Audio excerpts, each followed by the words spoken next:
This seems to me pure religion and undefiled, as it says in the scriptures. Seeing our brothers and sisters in need and doing something about it. We're reaching out heart to heart and hand to hand and soul to soul. The church provided us food, hygiene kits, and clothing. I give thanks because at that moment they were always by our side. Even though we are not members of their church, we always receive their support. I think that the manifestation of love that has been expressed in the way the LDS Church has provided assistance, boy, that's a powerful, powerful message. We are truly happy to have this kind of help because we didn't have it before. They would have died. Our partnership with the LDS Church is absolutely essential for the Red Cross to be able to fulfill its mission every single day. With us, the church has been there in so many different parts of the world in large numbers, but it really comes down to the individual. It's when you look at those individual stories that it brings our mission to life. My name is Jose Manuel Perez, but they call me Rique. When I was 8 months old, I contracted polio. So I'm 28 years old and I have been without the use of my legs my whole life. Many disabled people don't have the opportunity to work. I am who I am thanks to my job. My family is able to have a home and food each day. Over the years, the church has donated many wheelchairs to the Dominican Republic. The church has donated new chairs now to the Dominican Republic called the Rough Rider chairs, and they are much better suited for the terrain, for the sidewalks, for the roads, and it will definitely make a difference in the people's lives.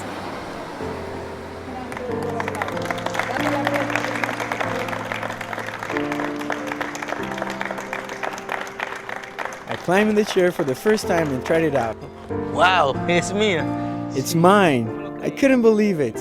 When you can offer something that's going to give them that wherewithal, that matters. One of the foundational principles is that we don't just want to do things for people, but we want to help people help themselves. So everything that we do is designed around building their capacity, helping them be stronger to solve the problem when it comes up next time. I'm a Tewa Indian. I lived here all my life. It's been a hard life.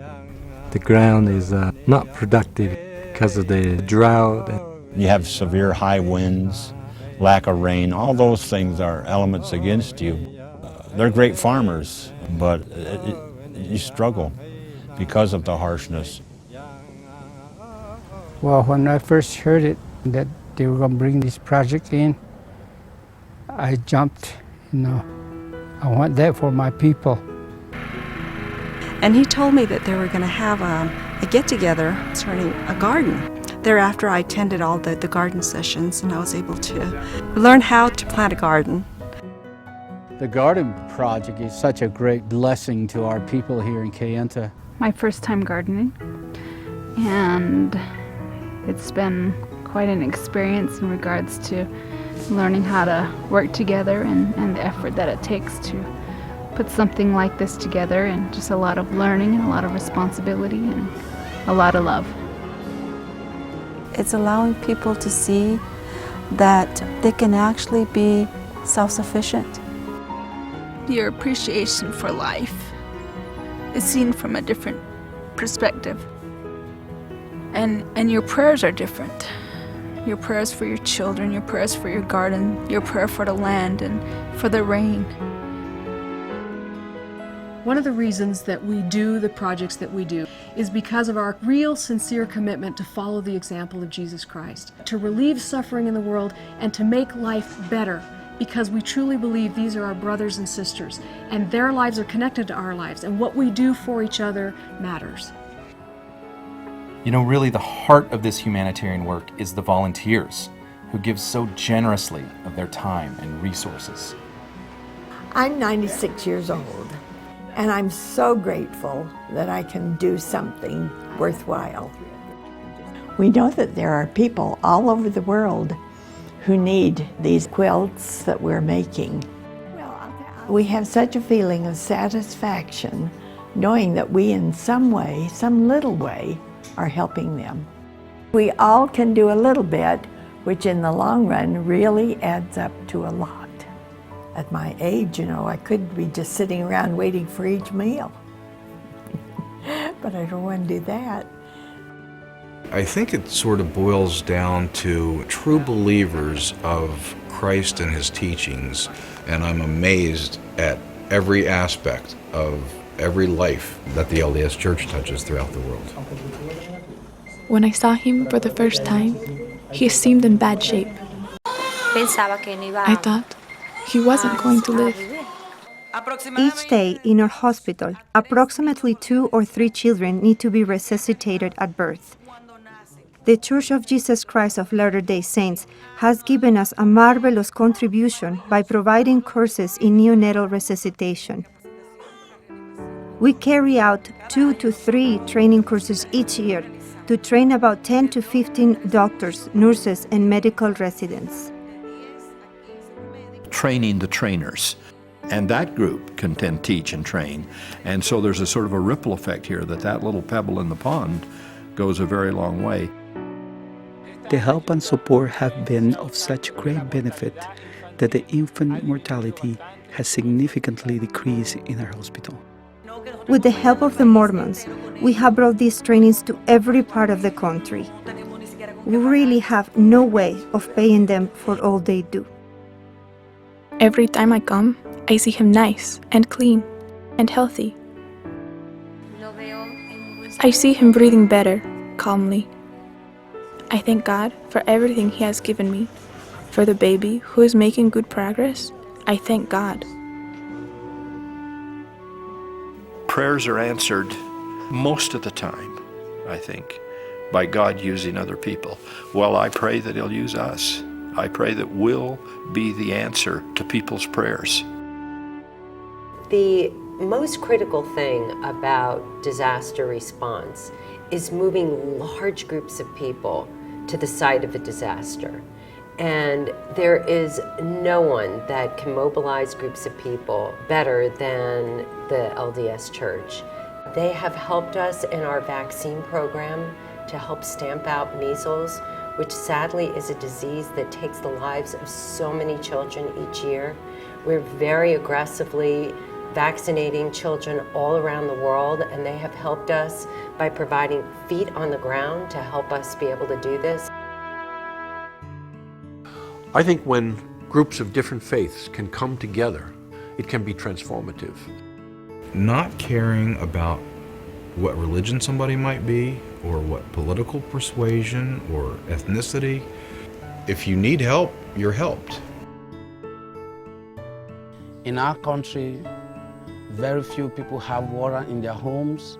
All are used to the custom of going to fetch water from either the pond or rivers or streams. When people use dirty water, they are always affected by cholera, malaria, and it even goes to typhoid. Dirty water means unhappiness. There will be many sickness. Clean water means happiness. Cool, clean water, like the one Latter-day Saint Charities is providing for the villages, has brought a remarkable changes in their lives. If I could speak for the people of Sierra Leone, I will say a big thank you to the Church of Jesus Christ of Latter-day Saints for blessing our lives, for coming to our aid at the most needed time, for saving lives, for saving children who would have died. We appreciate it so much.